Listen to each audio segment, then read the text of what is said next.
Eh, bueno, me hicieron un gualicho. No sé qué pasa. ¿Podés compartir, Flor, el que dice sistema en síntesis? Si pueden, saquen las cámaras, porque digo los datos y perdón, chicos, no. Qué problema, qué problema.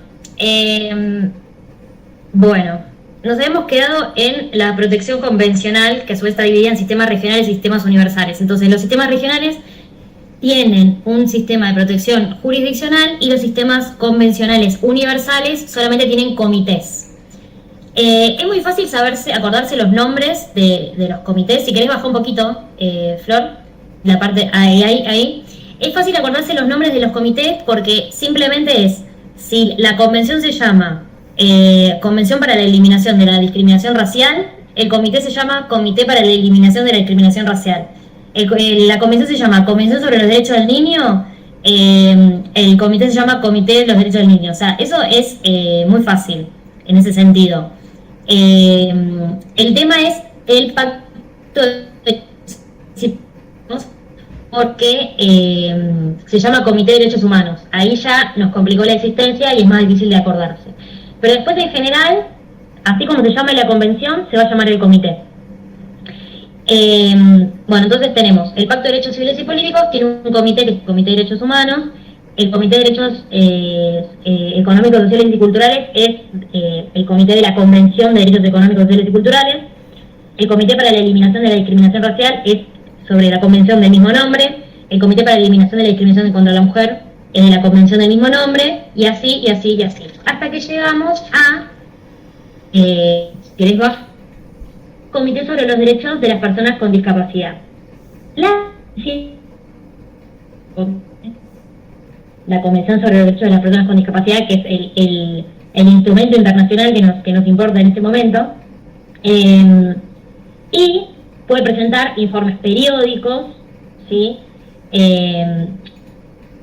Y a su vez también le va a pedir a los estados que le manden informes acerca de cómo se están instrumentando los tratados, ¿sí? Entonces, cuando ustedes lean la convención, que la tienen que leer, van a ver que hay una parte donde va a decir, bueno, comité, y ahí va a decir, bueno, ¿qué hace el comité sobre los derechos de las personas con discapacidad? Y sepan que esto es algo que pasa en el sistema universal, ¿sí? Que existe una convención internacional y hay un comité. Obviamente que más nos importa es en este caso. Entonces lo que dice es, bueno, los estados deben presentar informes periódicos a los distintos comités, dice en este caso, respecto a la instrumentación de los tratados en sus respectivas jurisdicciones. En virtud de ello, el comité puede hacer recomendaciones. Obviamente, los estados que no son parte de estas convenciones no tienen que presentar nada. Eso, bueno, es una aclaración muy tonta, pero lo aclaro por las dudas. Uno tiene que ser parte de la convención y haber aceptado al comité para estar adentro de esta rueda, digamos, ¿sí? Uno tiene que haber entrado en estas convenciones.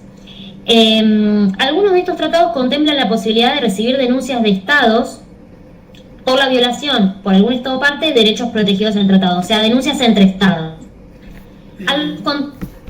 De recibir denuncias de particulares, pero siempre sepan que estas denuncias de particulares que reciban los comités no van a tener como desenlace una sentencia o un fallo, ¿sí? ¿Por qué? Porque no son órganos jurisdiccionales. No es lo mismo que ir a la Corte Interamericana de Derechos Humanos, que sí es una corte y sí emite sentencias, ¿sí? Y bueno, obviamente esto lo vuelvo a aclarar, dice, las denuncias en ningún caso significan ejercicio de la jurisdicción. Algunos lo denominan métodos cuasi jurisdiccionales, ¿sí? Van a concluir con informes o recomendaciones, ¿sí? Pero no es un fallo, no es una sentencia. Los extraconvencionales no los vamos a ver, chicos, porque es una situación muy compleja de derecho internacional público que no. Eso sacarlo, ya está. Y de que extraconvencionales no. Con los convencionales estamos. Ahora lo que vamos a ver es el cuadro 3, que es protección convencional. ¿Ese lo podés compartir, Flor? El cuadro 3, el que dice protección convencional de los derechos humanos en la Organización de las Naciones Unidas, tiene como número primero un 3. No sé si se podrá compartir. No me está dejando. Dame un segundo. A ver si yo puedo, porque no pude entrar al Meet desde la compu. Me dice no puedes unirte. Ahí está. Solo me deja desde el celu. Ahí está. Bueno, ahí está lo que yo les estaba diciendo. Si querés subir un poquito. Entonces acá te dice, bueno, ¿cómo se llama el instrumento internacional? Por ejemplo, la Declaración Universal de los Derechos Humanos. Igual la declaración no es una convención, ¿sí? Vamos mejor al Pacto Internacional de Derechos Civiles y Políticos, que tiene 2 protocolos facultativos. Bueno, ¿cómo se llama el órgano de aplicación? Es el Comité de Derechos Humanos. ¿Qué mecanismos tiene? Sistema de informes y petición individual. Y de denuncias de estados contra estados. Entonces esto, que también se lo subo al Drive, lo que te dice es cada convención, cuál es el órgano de aplicación, cómo se llama y cuáles son los mecanismos. Ahora, ¿qué es lo que más nos importa a nosotros? Es el nuestro, o sea, la Convención sobre los Derechos de las Personas con Discapacidad. Como este cuadrito es del 2005, no está, porque la convención se hizo en el 2006 y se aprobó, entró en vigencia en el 2008, entonces no está. Pero yo se los voy a decir y esto tomen nota porque sí no está en este cuadrito. Y es que la convención se llama Convención sobre los Derechos de las Personas con Discapacidad, tiene un protocolo facultativo, el comité se llama Comité sobre los Derechos de las Personas con Discapacidad, está en el artículo 34 de la convención, ¿sí? Y los mecanismos que están contemplados sobre el Comité de los Derechos de las Personas con Discapacidad son el sistema de informes del artículo 35, ¿sí? Las comunicaciones individuales, eso está en el anexo 2 del protocolo en el artículo 1. Entonces, el sistema de informes del Estado, el Estado cada tantos años va a tener que mandar informes al comité, y las comunicaciones individuales. Que el comité ha recibido comunicaciones individuales sobre Argentina y ha emitido recomendaciones, pero ya les digo, no son fallos, no hubo fallos en contra de Argentina, porque básicamente no es un órgano jurisdiccional, eso es lo que quiero que quede bien en claro. Después tenemos el 4, no sé si lo podemos compartir, el órgano.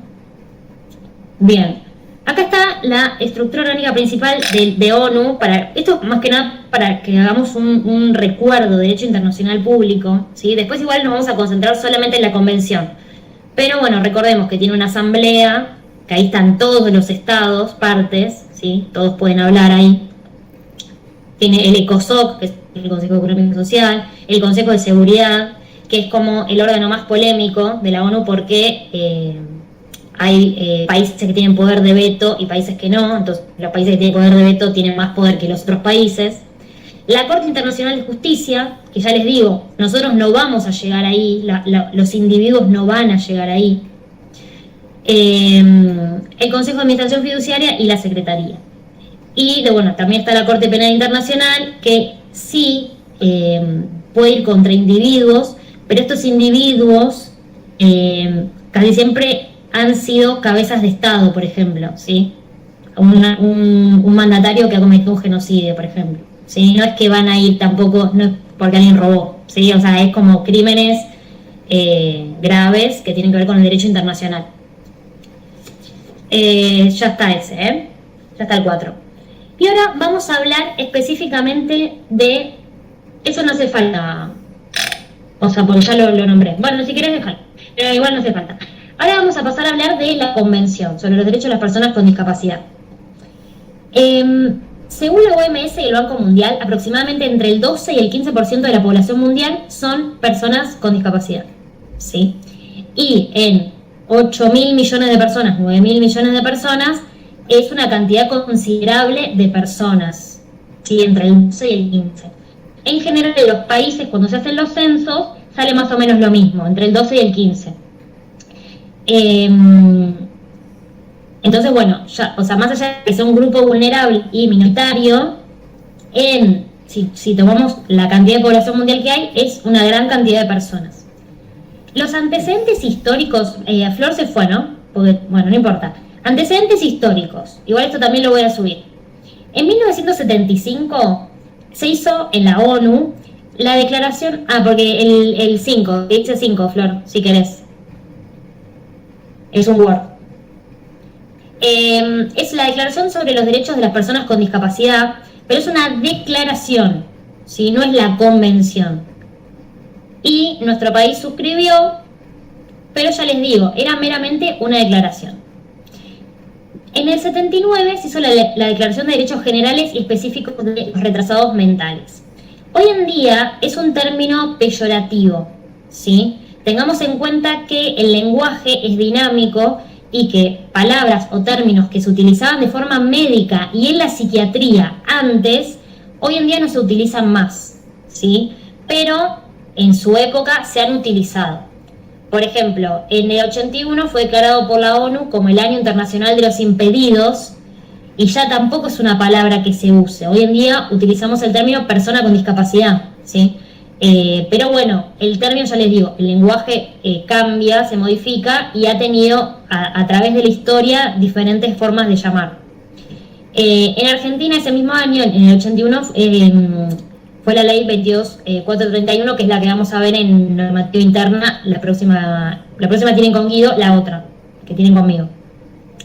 Después en el 82 se creó el Programa de Acción Mundial para las Personas con Discapacidad. Argentina también suscribió. En 1983 la OIT, o sea la Organización Internacional del Trabajo, en su conferencia general aprobó el convenio 159 sobre readaptación profesional y empleo de personas inválidas, otro término que tampoco ya se utiliza mucho, que es la ley 23.462. En diciembre del 91 se aprobó la resolución número 46.119 de la ONU sobre principios para la protección de los enfermos mentales y para el mejoramiento de la atención de la salud mental. En 1992 se proclamó, digamos, la Declaración de Cartagena de Indias sobre políticas integrales para las personas con discapacidad en el área iberoamericana, y Argentina también suscribió. En 1993 se hizo en ONU, en el plano de ONU, las normas uniformes sobre la igualdad de oportunidades. Y en julio de 1999, en la Organización de Estados Americanos, es decir, la OEA, se hizo la Convención Interamericana para la eliminación de todas las formas de discriminación contra las personas con discapacidad, ¿sí? Ahora bien, respecto a la Convención, fue aprobada mediante resolución de la Asamblea General de Naciones Unidas el 13/12 del 2006. Fue suscrita en ese momento por más de 70 países, entre ellos Argentina, pero entró en vigor en 2008, porque necesitaba un cierto número de países para entrar en vigor. Bueno, acá fue sancionada el 21 de mayo del 2008 y promulgada el 6 de junio del 2008. Argentina ratificó la convención, el protocolo facultativo y además aceptó el comité. O sea, las tres cosas, ¿sí? Convención, protocolo y comité. Y a partir del año 2014 se le dio jerarquía constitucional, es decir, se unió a aquellos tratados internacionales de derechos humanos que están en la Constitución Nacional, que tenemos los que están desde el 94, y después también hay un mecanismo para sumar más, ¿sí? Los que son los originales del 94 ya están ahí en la Constitución. Por ejemplo, la Convención sobre los Derechos del Niño está desde el 94, y mediante la ley 27.044, el Congreso le otorga jerarquía constitucional a esta convención, que es una convención posterior, ¿sí? Entonces, que hasta que tuvo jerarquía constitucional, tenía jerarquía supralegal, ¿sí? Como todas las convenciones internacionales de derechos humanos. Pero a partir del 2014 tiene jerarquía constitucional y se suma a ese grupo. Del 75, inciso 22, ¿sí? Están los del 94 y se pueden sumar otros. Respecto a la estructura de la convención, van a ver cuando lo tengan, yo lo tengo acá, vayan ya familiarizándose, vayan mirándola, ¿sí? Vayan leyendo. La mía tiene muchos años ya. Bueno, obviamente tiene todo un prólogo, ¿no? Y después tiene un preámbulo. Y a partir del artículo 1 ya empiezan, ¿no? ¿Cuál es el propósito? ¿Cuáles son las definiciones? ¿Cuáles son los principios generales? Y a partir del artículo 5 es cuando empieza con los derechos en específico, ¿sí? A partir del anexo 2 está el protocolo facultativo que yo les decía, que Argentina también lo aceptó.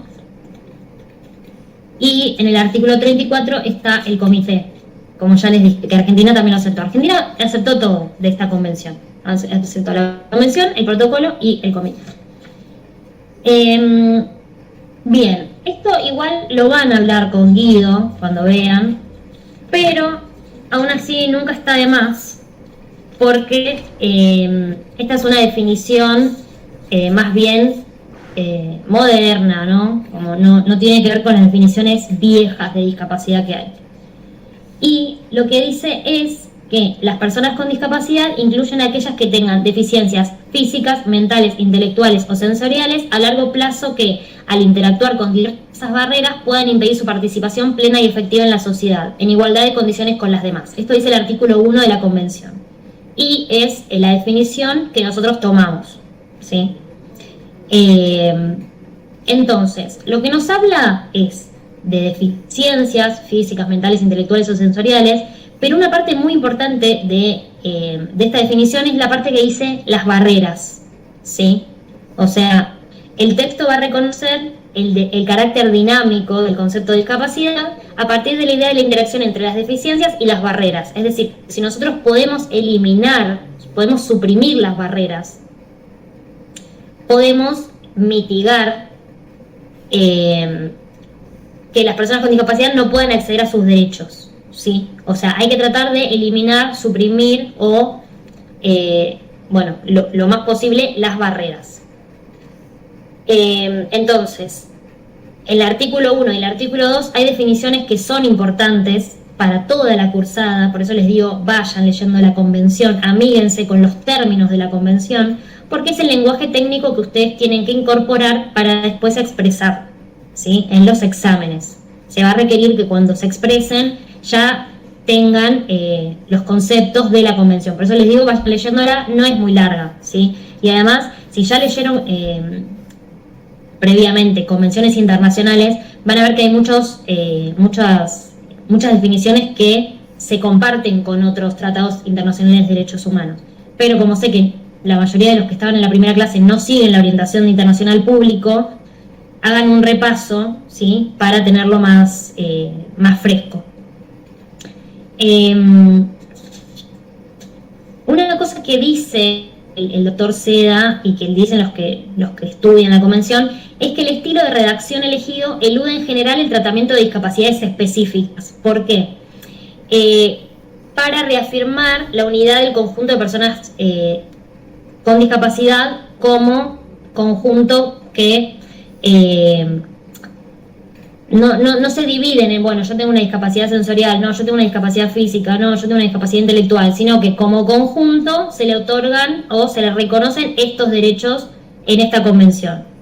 Ahora bien, también va a haber unos artículos que sí van a hablar de discapacidades en específico, ¿sí? Lo vamos a ver cuando veamos educación e inclusión. Ahí va a hablar de discapacidades en específico. Pero en general, a través de la convención, van a ver que en general no se habla de discapacidades en específico, sino en general. Y una de las cosas negativas sobre esto que se puede decir es que da lugar a ambigüedades en la interpretación. Pero recordemos que si hay problemas de interpretación, nosotros tenemos principios de derecho internacional público que nos van a ayudar con esos problemas de interpretación, ¿sí? Principio pro homine, entre ellos.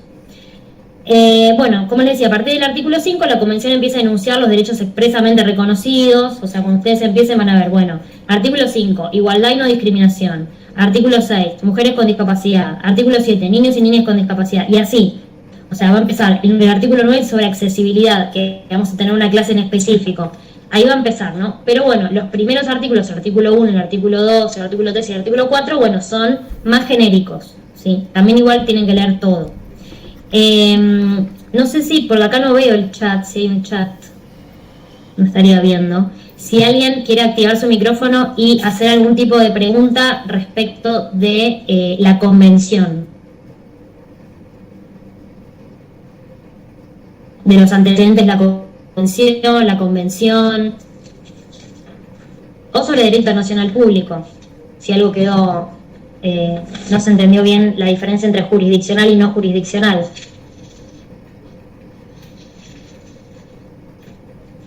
Flor, vos, ¿querés decir algo?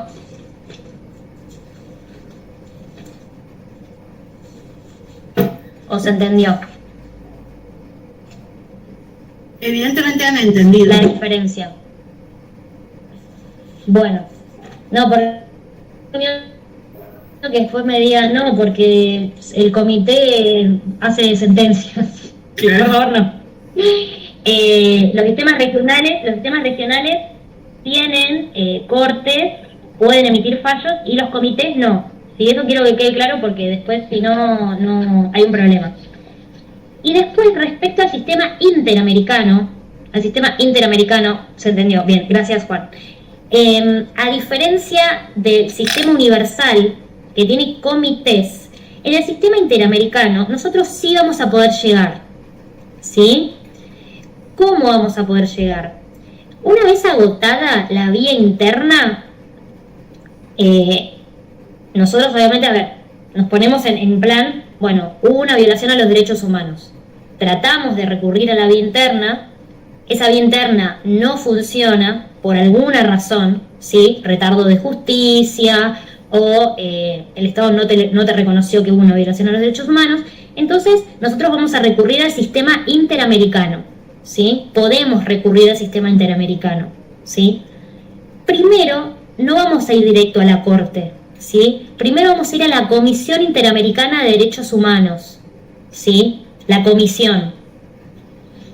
Y vamos a presentar una denuncia ante la comisión. Y la comisión va a evaluar si esa denuncia puede ser...